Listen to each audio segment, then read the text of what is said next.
Kaptan pilotumuz konuşuyor. Değerli yolcumuzun kalbini tekrardan kazanabilmek için hazırladığımız bu yolculuğa hoş geldiniz. Yolculuğumuz yaklaşık bir gün sürecektir. Umarım beni affedebilirsin.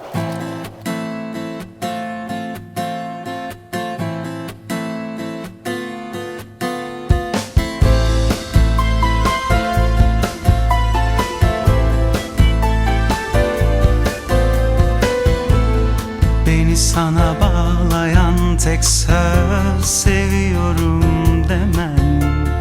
Onca laftan sonra bitirdi çekip gitmen.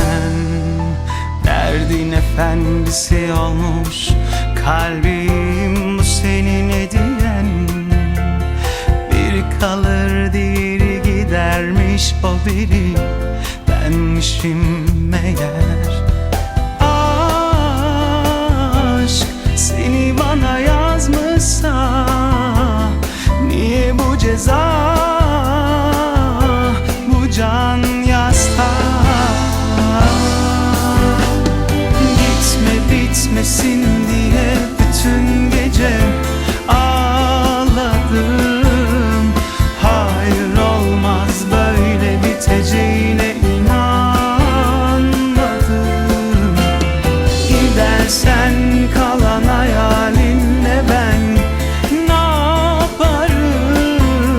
Sensiz olmaz böyle gideceğine inanmadım.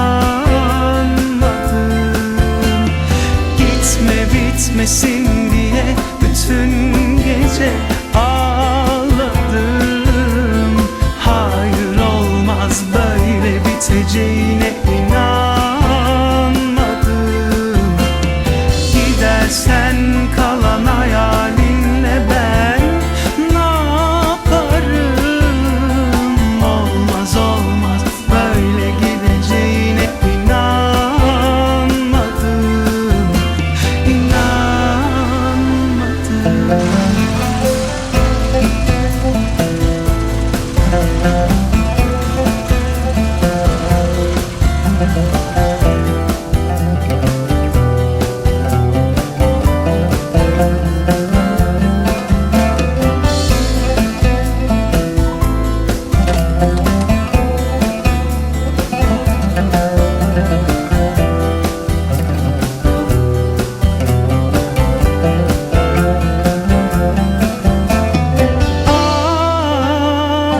Aşk seni bana yazmışsa niye bu ceza,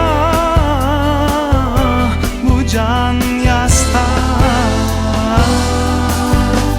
Gitme bitmesin diye bütün gece ağladım. Hayır, olmaz böyle biteceğine